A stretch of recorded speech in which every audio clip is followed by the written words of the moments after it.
Tucker and Diaz spoke to the whole squad. The clubhouse listened, and the message was loud and clear. The Dodgers mean business.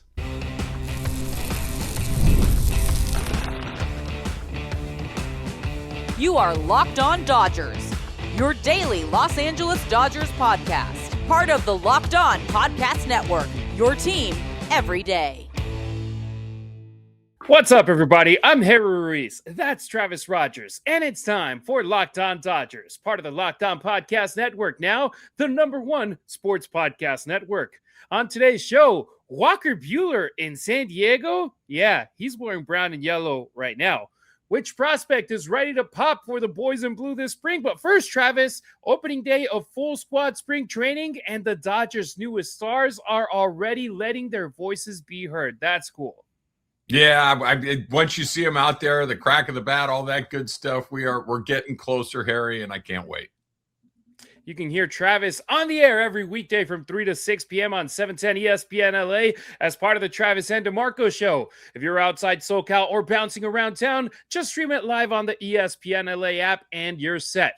As for me, when I'm not behind the mic calling USC football games in Spanish, this is where I'm at, talking Dodgers with you every single day. If you're new to the show, glad you're here. You officially found your Dodger spot. And to our everydayers, you already know you're the engine that keeps this thing running. Watching on YouTube, hit like, drop your thoughts in the comments, and subscribe so you're locked in every episode. If you're tuning on Apple Podcasts, Spotify, or wherever you listen, a 5-star review goes a long way in helping more Dodgers fans find our show. And if you want to be part of the conversation, hit us up via the Locked On Dodgers listener line at 279-3-LOCKED. That's 279-356-2533. Leave a voicemail or text and let your voice be heard. We're actually hitting that Locked On Dodgers listener line really soon here on today's show via Keaton all the way from Texas. But first, new stars, same standard. When spring training opened for most teams, it's about shaking hands and easing in. For the Dodgers, though, it's about reinforcing the standard. At the very first full squad workout Tuesday, Dave Roberts delivered a very clear message. Ignore the noise, ignore the expectations, ignore the three-peat talk, control what's inside the room. And then he did something interesting. He handed the floor to Kyle Tucker and Edwin Diaz, the two newest Dodgers stars. But let's hear precisely from both sides. First from Doc, and then from Azúcar, Edwin Diaz. It was just more about, what made the Dodgers attractive to them. And I think it's powerful for our guys to hear it from the other side, from somebody who hasn't been here. And so it was a great message from quick notes from each of those guys, which is great. And it's important. It's powerful for our players to hear from each other. I just talk how I look the Dodgers from outside, and what was my decision to come here. So I speak a little bit to the teammates, and Tucker did it too, so it was pretty fun. What was the message? Just, I talked to my brother, to Kika, before I made the decision to come here, and how I see the team from another clubhouse, and they look pretty nice in the field, and I heard they treat every player about the same inside the clubhouse, so that was one of the things I was looking for. So not to talk about stats, not to talk about money, but to explain why Diaz and Tucker chose this organization. That matters right there, Travis, because there's not a lot of movement in this roster from 25 to 26, but right here it tells you from outsiders, yeah, they might know some of the players in that clubhouse, either from being from the same country or playing in an all-star game together, whatever, but it's different just everybody hearing why these guys decide to come and be a part of your organization than going to other teams and trying to beat your team.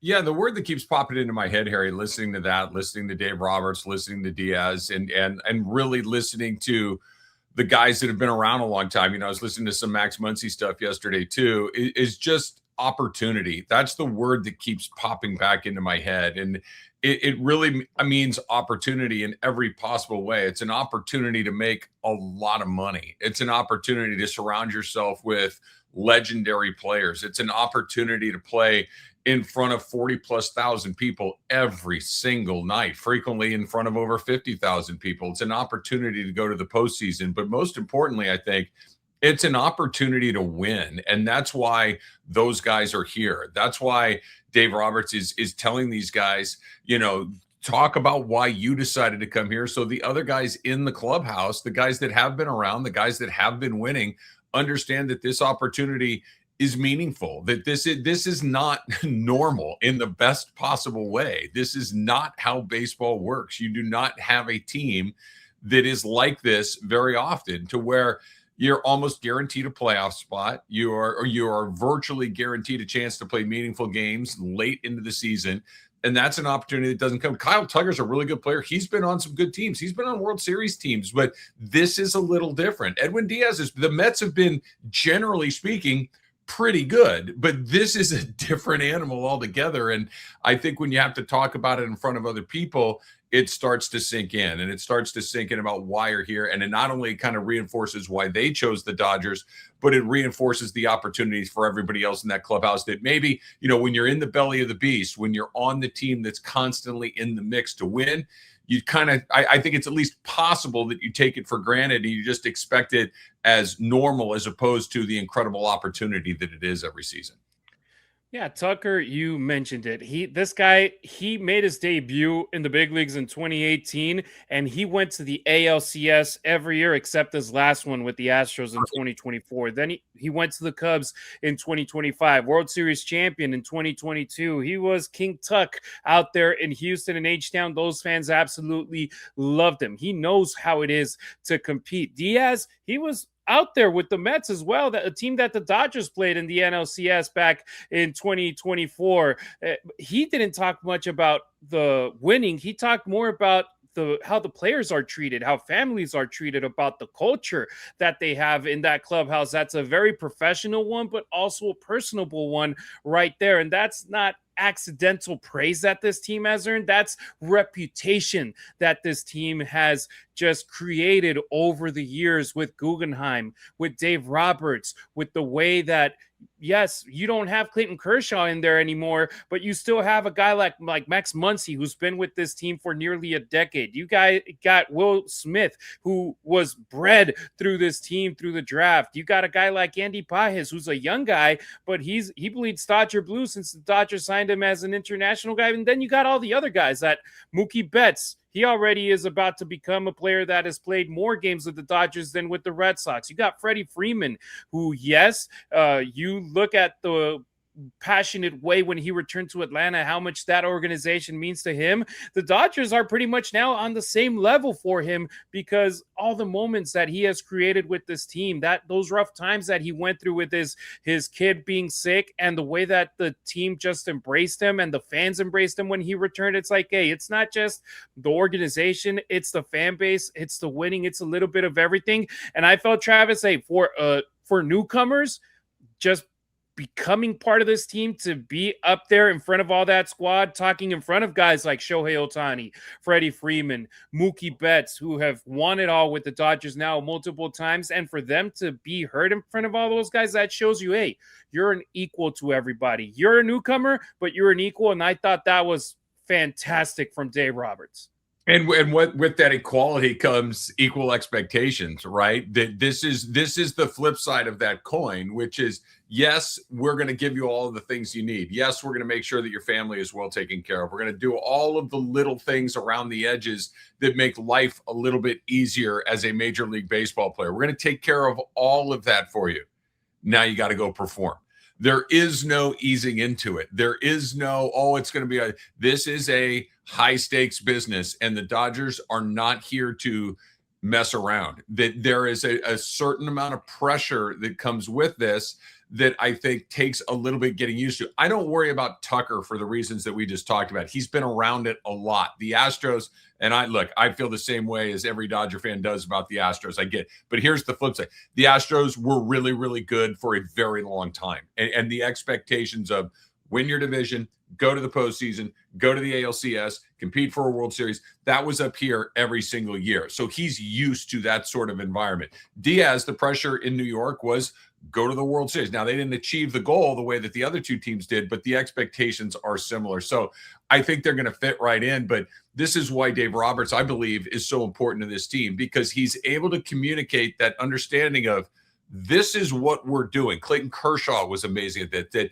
here is the standard. Get to the standard. We're going to take care of all the little stuff. We're going to be really good. We're going to be professional. We're going to have fun, but understand why we're all here. Understand why we make the money we make. Understand why there are 50,000 people in this building every night. It's because we have to reach a certain expectation. And quite frankly, there might not be 3 or 4 teams in the whole league that have that expectation. And even those teams can have a little bit of this, right? A little bit of fluctuation in where that expectation is. The Dodgers, it is at a 10 out of 10 every single night, every single season, and you need to meet it. And that can be very, very draining and difficult and daunting. And I think Roberts and quite frankly, the veterans in the clubhouse, like you mentioned, do a very good job of understanding that, setting the standard for everyone else.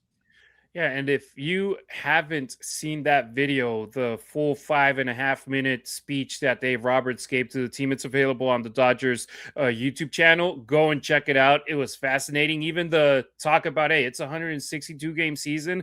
We treat everyone with the same importance. And Travis, we know the philosophy of this team of it's like, hey, March isn't as important as October. They'll never say it out loud, but when you see the actions of, hey, we can give Edwin this time off. We don't need him out here at 85%. Or Blake Snell, he pitched twice before going on the IL last year in the regular season, and then he came back and he was a monster when he returned.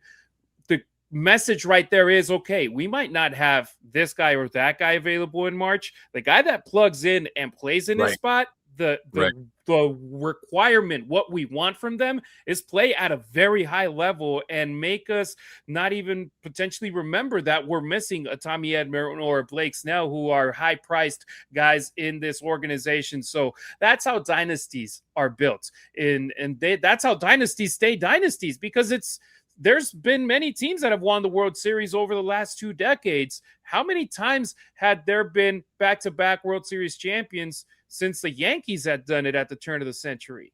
None. And now the Dodgers have done it right here, and they're trying to become their first three-peat team since those Yankees from 98 through 2000. Yeah, I clearly winning the World Series is the goal, but I really kind of believe Dave when he's talking about it that it's not just one of these. We're trying to build an organization, and the way you do that is through consistency. The way you do that is by doing the little things correctly over and over and over again. The talent will take care of itself. That Mookie Betts and Freddie Freeman and Shohei Ohtani and those guys, the talent will allow them to elevate.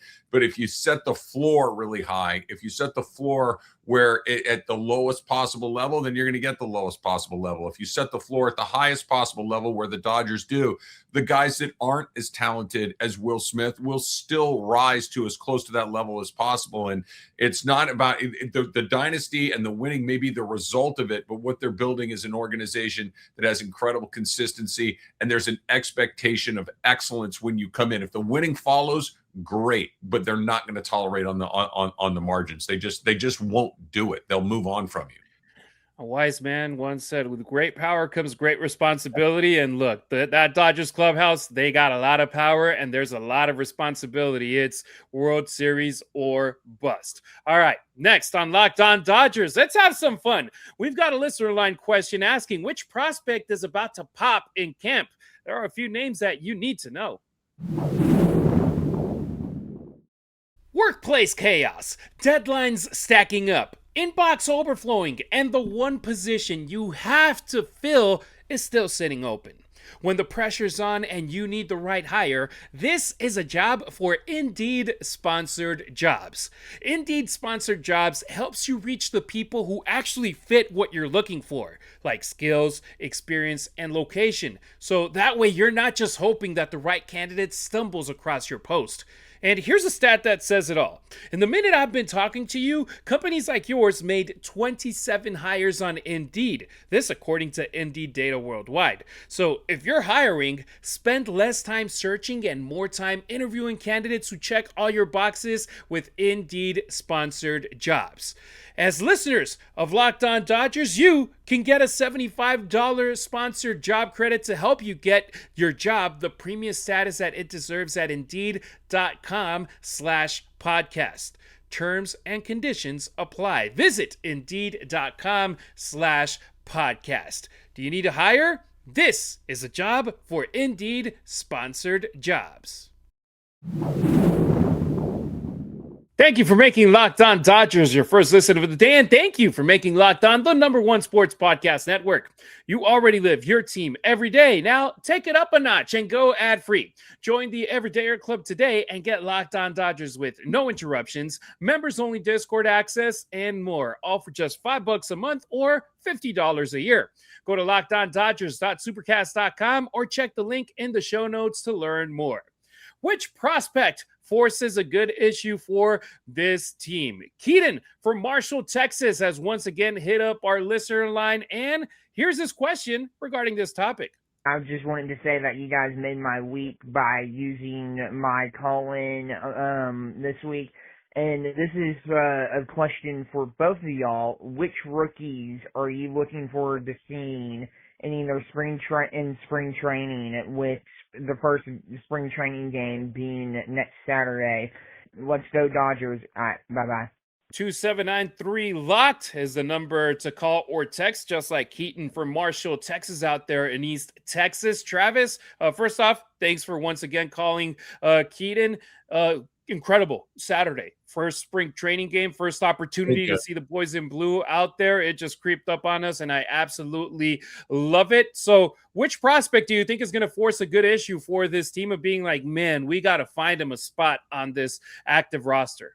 That's a great call by Keaton. I got a lot of things to say about this, Harry. So bear with me right here. So first of all, Saturday is the first game, and then he said that it popped in my head. I'm actually going to be at Legends Attic on Saturday, and it's open to the public. Oral Hershiser is going to be out there. Eric Gagne is going to be out there. It's in Claremont, California. So if you're interested, come on out, and they're going to be opening a bunch of pack of baseball cards, 5 o'clock on Saturday afternoon, evening. It's a big Tops event. So come on out if you want to see that. That's happening on Saturday too. If you want to do that, I'm going to get a chance to talk to Oral and all those guys. You're going to get to hear it here on Locked On Dodgers. So that's coming up on Saturday as well. Keaton, I love the y'all in there. I had a brief stint in East Texas as well, Southeast Texas, living in Houston for a while. So it brought back very fond memories. Nice to hear you drop it in there. This isn't a rookie. I'm going to answer your question. This isn't a rookie or a prospect, but I think one of the more interesting guys coming into camp this year, I think one of the more interesting players that the Dodgers are going to have this year is Dalton Rushing. I'm really, really curious to see what happens next with him, because you're kind of at that inflection point with him. And I know he spent a good deal of time with the Dodgers last year on the big league club. He didn't play very much. He really did not get a ton of at-bats. And then when he finally did get an opportunity, he got hurt right away. So that was very bad luck on his part. He is a big-time prospect who has been in the organization for a while, who really has not had a chance yet for all the best reasons, which is he's got an all-star player ahead of him who doesn't miss a lot of time. What are they going to do with him? Are they going to find a way to get him at bats? Are they going to use Will Smith slightly less, get him off his feet? Are they going to try to find a different place to play him, which I think is kind of, they've moved on from it, but he's got to hit. And it's so hard to find a way to get into a rhythm, to face big league pitching when you don't get to see it regularly. So I'm very interested to see how he does this spring. Typically, spring results don't mean a whole lot to me, especially for older players.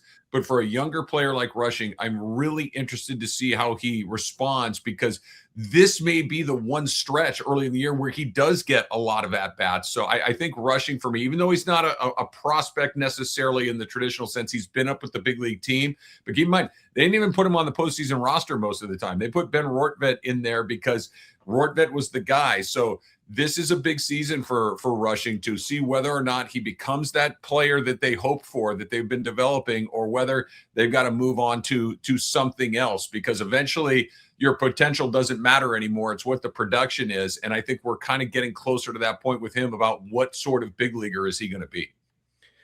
I'm going to go with somebody that could be throwing the ball over at Rushing. And this one is like a cookie right there, because River Ryan, I mean, before the surgery, he was carving big league hitters with a mid to upper 90s fastball and a wipeout slider. And now he's healthy. The Dodgers know, that they manage innings very carefully, that they cycle through arms, that they value depth. And that right there just screams River Ryan. So I want to get that first look at him now that he could be available at camp. And let's remember, and this is a great point for you as well, Travis, for Dalton Rushing. It's the World Baseball Classic. It's going to be starting in March, and there's going to be a guy like Will Smith representing the U.S. There's going to be a guy like Yoshinobu Yamamoto representing Japan, and then you add all the other guys like Shohei Ohtani that's going to be with Team Samurai. More players that are Edwin Diaz in the closer position for Puerto Rico. It's Ha-Seong Kim over with Korea.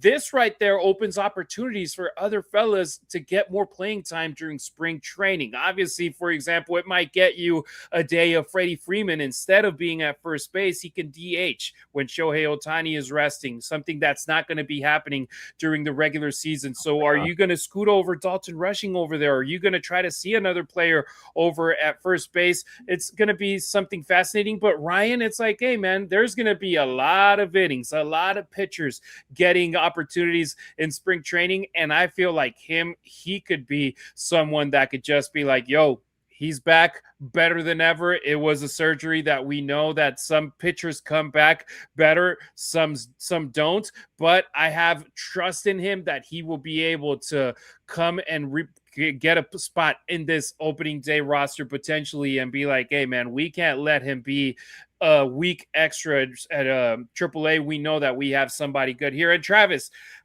other guys that we know that are going to get shots right here are the outfielders, because the Dodgers have a surplus of them over in minor leagues as top prospects. Sire Hope is the one that I want to get an opportunity to see because he's athletic. He can run. He doesn't chase much. He has like 470 foot type power, and it's like I want to see more of him. He might not be a 2026 guy. His timeline might be more of a 2027 guy, but that's what spring training is for. You have a lot of games, sometimes 2 games on the same day. Let's see Sire Hope out there as a minor league invitee for the Dodgers.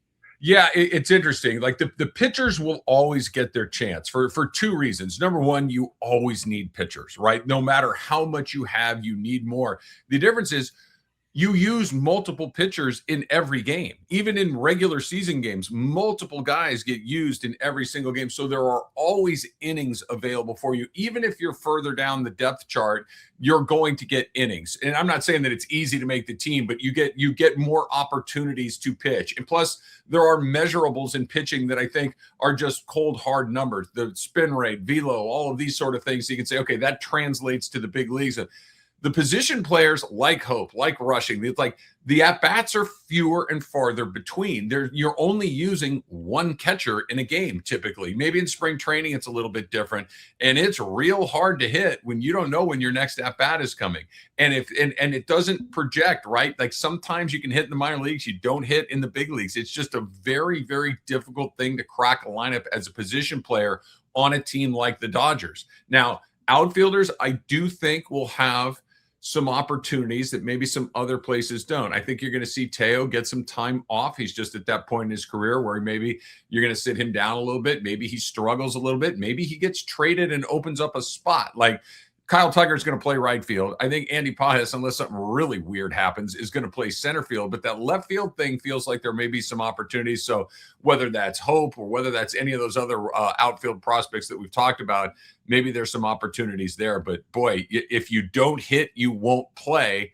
And hitting when you don't see regular pitching or major league pitching a lot is very difficult.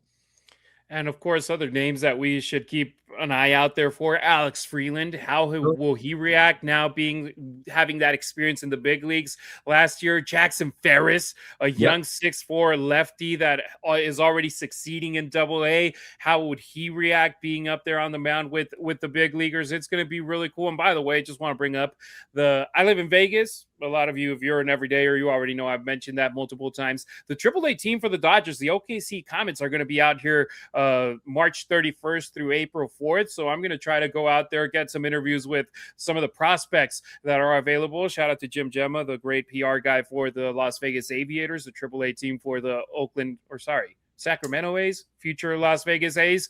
So it'll be fun. Hopefully we can get some of these prospects that are in the AAA level for an interview here on Locked on Dodgers. All right, coming up on this show, Walker Buehler in a Padres uniform. Yes, minor league deal though for him. What do we think about it? We'll let you know next. Ever wanted to experience the NBA Finals live and in person? Who hasn't, right? So FanDuel, they're giving you the chance to turn that dream into reality with their NBA sweepstakes. Here's how it works. You use your profit boost on any NBA future, and you will automatically be entered to win a shot to win an NBA Finals trip for two. That's right. We're talking flights, tickets, the entire experience covered. So if you're already looking at the board and thinking about which team can make a deep run, it is the perfect time to lock it in because futures are great at this time of year. Whether you're picking a team to win the championship, grab a conference title, it adds that little something extra and that little extra excitement to every game down the stretch. And right now, not only can you pick cash, but it could also send you to the finals. So visit FanDuel.com to get started. Use your profit boost on an NBA future and get entered for your chance to win a trip to the NBA Finals. Play your game with FanDuel, the official sports betting partner of the NBA. Don't forget to follow Locked On Dodgers, not only on YouTube, but on X, Instagram, and TikTok as well. You can find Travis on social media at Travis Rodgers on X and Instagram. Meanwhile, I'm at Harry Ruiz on X, at Harry_Ruiz on Instagram, and at Harry Ruiz_ on TikTok. Buehler in brown and gold. If I told you 5 years ago that Walker Buehler would sign with San Diego, most wouldn't believe you, not even me. He authored some of the biggest moments against that franchise. Big games, October performances, big-time swagger, and now, Travis, he's walking into Padres camp on a minor league deal, fighting for a job. It's incredible how baseball humbles everyone. Sure does. I mean, it sure does. And like you said, the Clayton Kershaw, where you start and finish with one team, that never happens. It just never happens. And that's what makes a guy like Kershaw so extraordinary. Oral Hershiser pitched for the San Francisco Giants. Fernando Valenzuela pitched for the San Diego Padres. It's just guys pitch for other teams. And yes, it's kind of weird when you see a legend like Hershiser or Valenzuela or Buehler put on the uniform of a team that you're trying desperately to beat so often. But this is these guys' occupation. They need to go where the work is. And Buehler is trying to find work in San Diego. He's always going to be a Dodger. I'm always going to have incredibly fond memories of him winning the World Series in 2020, doing what he did in 2024, the last outs in Yankee Stadium. Like, I'm always going to have an incredibly soft spot in my heart for Walker Buehler, but it is a little weird to see him there. I hope he does well against everybody but the Dodgers because I'm a big fan of his, but yeah, it's kind of weird. Travis, I want an auction for a couple of Walker Buehler baseballs, and I got them right here on my desk. There you go. One of them has the 2020 World Series logo. The other one has the 2020 World Series champ inscription. I'm a huge Walker Buehler fan. I have his jersey in my closet.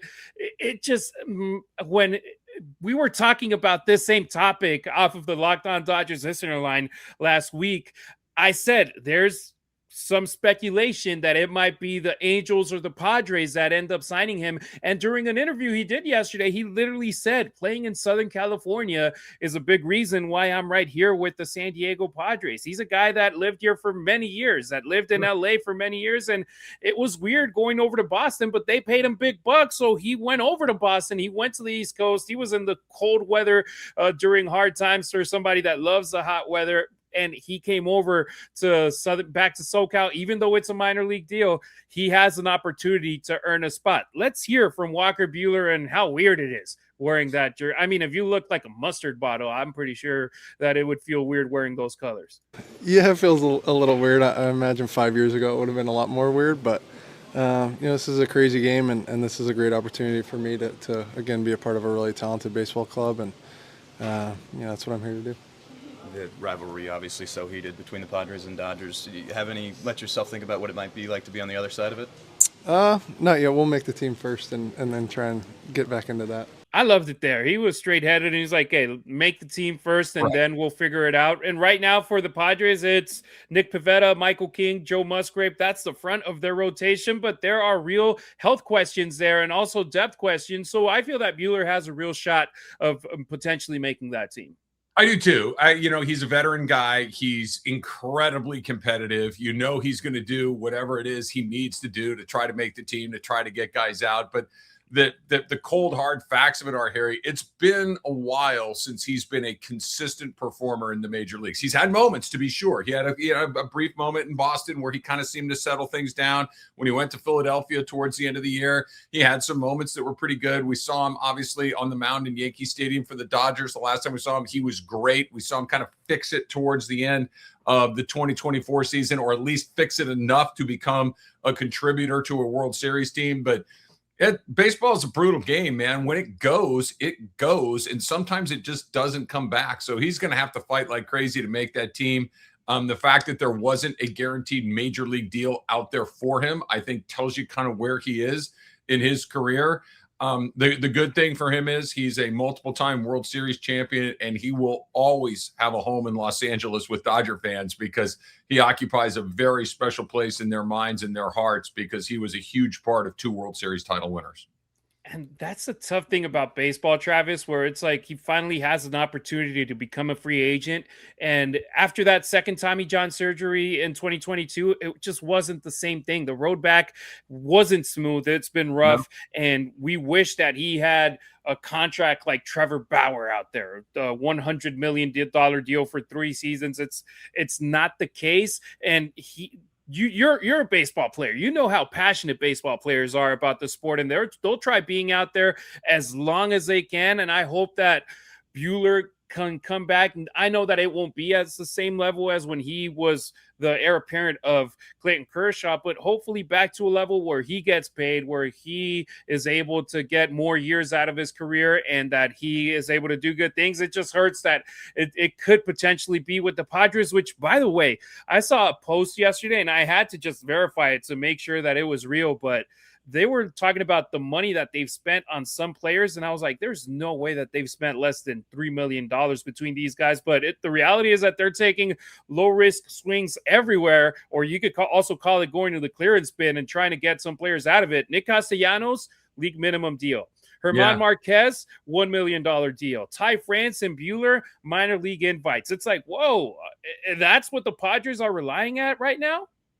Well, you just, you try to find 5 guys like that, and if one of them hits, it's a win. You're not trying to go 5 for 5 in that. You're just trying to find one. If you get lucky, you get 2. If you get lucky, you get 1. But, as far as Buehler goes, he's going to have to find a way to pitch differently. That when he came up and he had the electric stuff that he did, he had wipeout stuff where people just flat out couldn't hit him, and he's, blowing guys away. He's struggled since coming back from that second surgery, like you've talked about, and having to pitch differently, having to find a different way to get guys out. Some guys figure it out. Other guys don't. I still think he's in the process. That he's obviously got the competitive spirit. I believe he's incredibly intelligent. I think that he's going to find a way to do it if there is a way to do it. But that is a tough adjustment when you had that that electric stuff and trying to find a way with slightly less electric stuff against the best hitters in the world.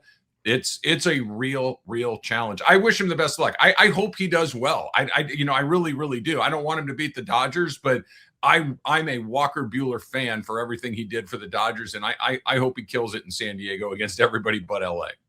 1,000%. We will always remember what he gave to this franchise, but this right here is a reminder of how quickly baseball moves. One year, you're fighting to be one of the aces of a team. The next, you're competing for a 5th spot on a divisional rival. So we will see what goes on with Buehler, and we didn't get to see him against the Dodgers in the NLDS with the Phillies. I have a very good feeling that if he does make that Padres roster, we will be seeing him at least once facing the boys in blue.